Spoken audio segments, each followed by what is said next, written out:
Iran থেকে petroleum কেনাবেচার অভিযোগে ভারতের ৬ কোম্পানির উপর নিষেধাজ্ঞা আরোপ করেছে যুক্তরাষ্ট্র।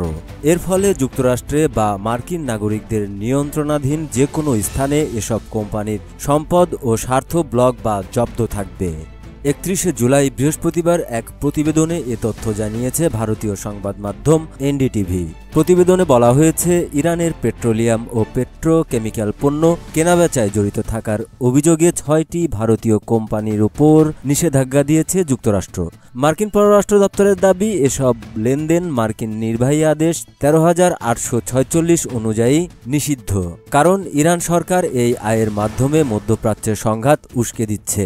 আজকের এই পদক্ষেপের মাধ্যমে আমরা সেই অর্থপ্রবাহ বন্ধের চেষ্টা করছি, যা তারা বিদেশে সন্ত্রাসবাদে অর্থায়ন এবং দেশের জনগণের ওপর দমন নিপীড়নে ব্যবহার করে।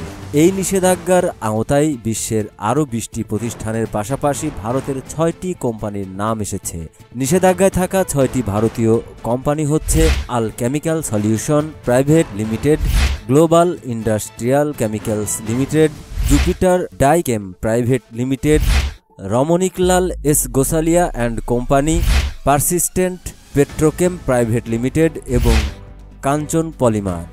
সবগুলো প্রতিষ্ঠানই নির্বাহী আদেশে ১৩,৮৪৬ ধারা এর অধীনে ইরানি পেট্রোকেমিক্যাল পণ্যের উল্লেখযোগ্য লেনদেনে সচেতনভাবে জড়িত থাকার কারণে নিষেধাজ্ঞার আওতায় এসেছে।